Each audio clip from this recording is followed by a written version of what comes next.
me, my heart feels heavy, I've lost already. And I'm so sorry, but I'm not able to slow down now. And I'm so sorry, but I'm not able to slow down now. And I'm so sorry, but I'm not able to slow down now. कैमरे में ठीक से नहीं दिख रहा होगा, लेकिन 500 kilometre के अराउंड मैंने चला ली है हमने गाड़ी, और एवरेज जो है उसका 17.7 ओडो में दिखा रहा है माइलेज। और ये है गाड़ी का डैशबोर्ड, इस तरह का कुछ लुक आता है, तो देख लीजिए। और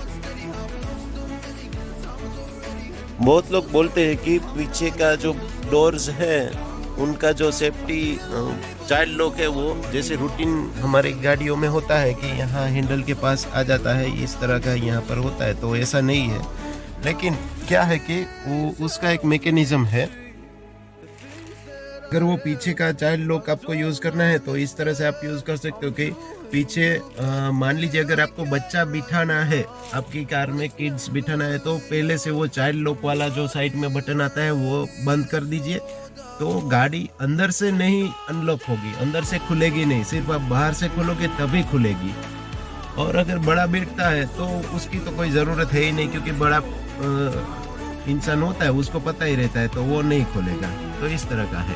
तो इस वीडियो में हम पंच के जेन्युइन रिव्यू के बारे में बात करेंगे, कैसा है इसका एडवांटेज डिसएडवांटेज, सब चीज़ें कवर कर लेंगे। 500 किलोमीटर मैंने ड्राइव कर ली है, तो थोड़ा बहुत एक्सपीरियंस हो गया कि किस तरह का इसका रहता है। तो सबसे पहले बात करते हैं इसका बुकिंग और वो सब की। तो मैंने 28 सितंबर को, जब ये लॉन्च भी नहीं हुई थी, तब जाके बुकिंग करवाई थी।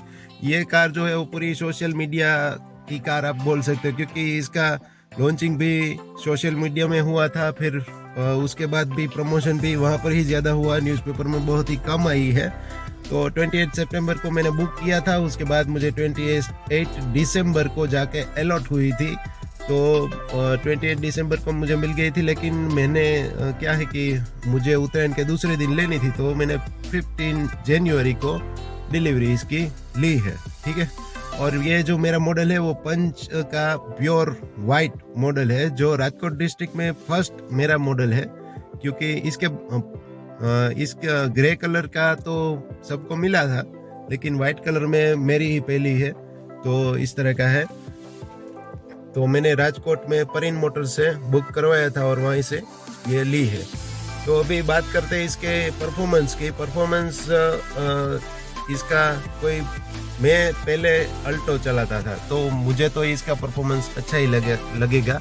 और बाकी सब जो भी दूसरे लोग जो चलाते हैं उनको भी परफॉर्मेंस में कोई प्रॉब्लम नहीं है। 2 मोड इसमें दिए हैं, सिटी और इको, जिसकी मदद से आप अगर सिटी में रहते हो तो थोड़ा पावर पिकअप मिलेगा, और अगर आप हाईवे पर क्रूज करने चाहोगे तो इको मोड पर क्रूज करोगे तो माइलेज भी अच्छा निकाल देता है। वैसे ओडो में इसका माइलेज जो है वो मिक्स कंडीशन में 17 से 18 के आसपास अभी मुझे दे रहा है। मैंने टैंक टू टैंक नहीं किया है, लेकिन ये जो मीटर है उसमें 17 से 18 के आसपास मुझे मिल रहा है। और बात करते हैं इंजन की, तो इसमें 1200 सीसी का 3 सिलेंडर इंजन आता है, और वाइब्रेशन या ऐसा कुछ अंदर फील नहीं होता, क्योंकि इंसुलेशन का काम थोड़ा अच्छा किया है टाटा वालों ने, तो उसकी वजह से कोई प्रॉब्लम ऐसा है नहीं है। गियर शिफ्टिंग भी अच्छा है, प्लस इसकी बात करें जैसे ग्राउंड क्लियरेंस, हाइट की वजह से आपको एसयूवी का फील पूरा देती ही है, तो उसमें आप ना नहीं बोल सकते कि ड्राइविंग जो आप करते हो तो आपको थोड़ा एसयूवी का जो स्टैंस होता है वो मिलता है, तो ये एक बड़ी बात है। और हाँ, पीछे का जो क्या बोलते हैं चाइल्ड लॉक है ना, वो थोड़ा डिफरेंट दिया है। तो क्या होता है कि हम उससे यूज टू नहीं होते, तो डोर में साइड में से दिया है, तो अगर आप बच्चे को पीछे बिठाना चाहते हैं तो पहले से ही वो बंद करके रखिए।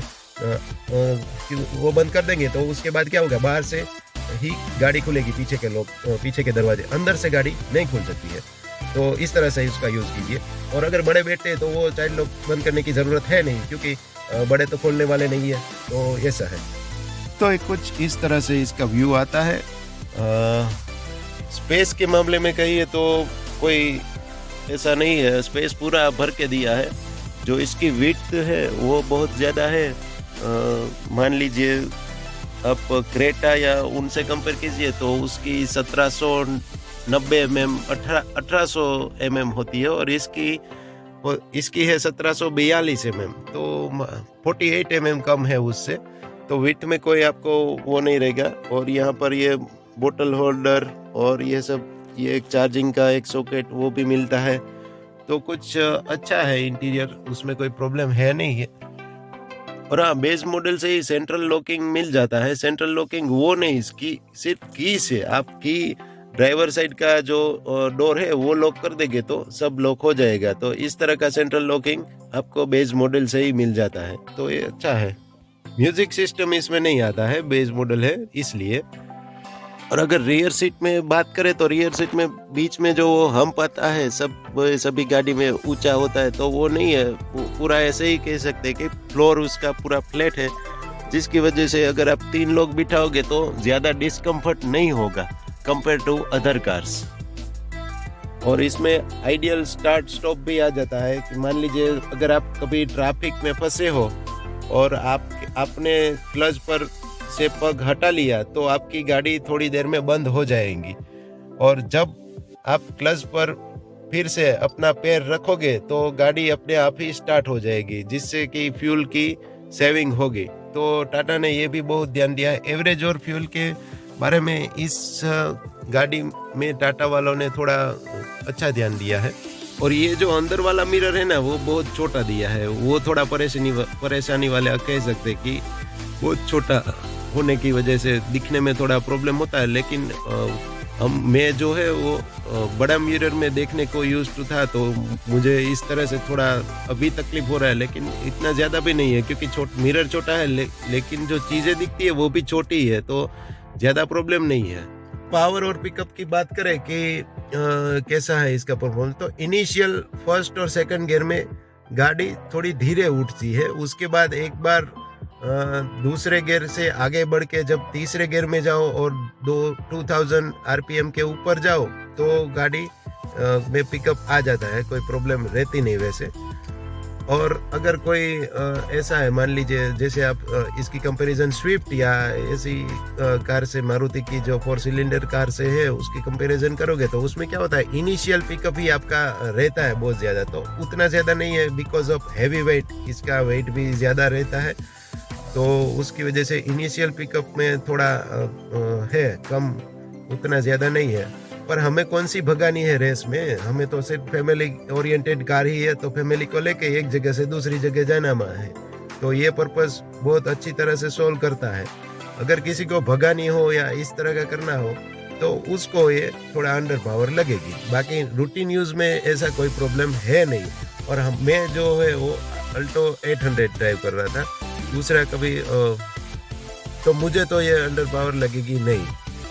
और इसका जो इंजन में थोड़ा रिफाइनमेंट हुआ है, तो उसकी वजह से अगर आप हायर गियर में हो, लोअर आरपीएम पर, तो भी गाड़ी बंद नहीं होती है, वो ट्राई करती है जितना हो सके उतना चालू ही रहती, तो ये एक अच्छी बात है। और अगर आप कम गियर में हो और थोड़ा आरपीएम ज़्यादा हो तो चालू ही रहेगी, उसमें तो कोई दिक्कत नहीं आती है।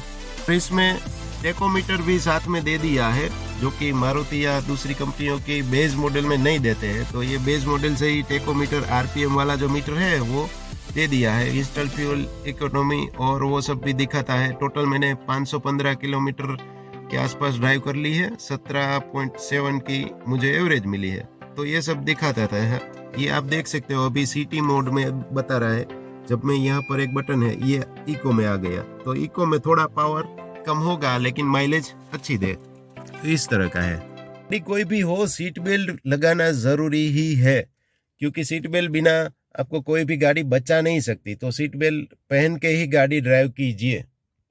तो जो लोग 6 से 8 लाख का बजट जिनका रहता है वो लोग इनको कंसीडर कर सकते हो। प्लस आप अगर लेना चाहते हो तो पंच प्योर का बेस मॉडल, अगर म्यूजिक का बहुत शौक नहीं है तो बेस मॉडल प्योर मॉडल है वो उठा सकते हो, या फिर म्यूजिक का थोड़ा बहुत शौक है तो प्योर प्लस रिदम एक पैक आता है, 35,000 उसका एक्स्ट्रा लगते हैं, उसमें म्यूजिक सिस्टम आता है सिंपल वाला, तो वो ले सकते हो। वो मुझे वैल्यू फॉर मनी लगता है कि वो एक ले लो प्योर प्लस रिदम वाला, या फिर अगर थोड़े बहुत फीचर्स और चाहिए तो एडवेंचर तक जा सकते हो। उससे ज़्यादा इसमें इन्वेस्ट करने की ज़रूरत है नहीं है। इसमें लगभग मोटे-मोटे तौर पे सारे फीचर्स उसमें आ ही जाते हैं एडवेंचर प्लस वाले वेरिएंट में। तो ज़्यादा वो आपको करीबन 8 लाख के आसपास पड़ जाएगा। तो अच्छा सौदा है, तो आप अगर लेना चाहते हो कंसीडर कर सकते हो, टेस्ट ड्राइव ले सकते हो और अच्छी लगे तो आप ले सकते हो। और हाँ, इसका क्रैश टेस्ट रेटिंग भी आ गया, 5 स्टार है, तो वो भी एक अच्छा है। तो बिल्ड क्वालिटी में टाटा का तो कोई वो है ही नहीं, प्रॉब्लम अच्छा ही रहता है। पर थोड़ा-सा क्या है, डीलर का वो रहता है कि वो, मेरे साथ क्या हुआ कि मैंने गाड़ी ले ली तो उसने पूरा एसेसरीज और सब ऐड करके मुझसे सब चार्ज करके ले लिया, लेकिन सीट कवर का भी वो उसने बिल तभी ले लिया है। उसने बोला था कि 1 वीक में आ जाएगा तो फिर मैं डाल दूँगा। अभी 1 वीक से ऊपर हो गया है, उसका कोई फ़ोन-वोन आया नहीं है। तो देखते हैं जब आएगा तब, हमने तो पैसे दे दिए हैं, तो जब आएगा तब डलवा लेंगे। तो सीट कवर हमारा बाकी रह गया है। तो क्या होता है कि वो एक्सेसरीज़ होती नहीं है और इसकी डिमांड भी थोड़ी ज़्यादा रहती है, तो ऐसा थोड़ा रहता है प्रॉब्लम।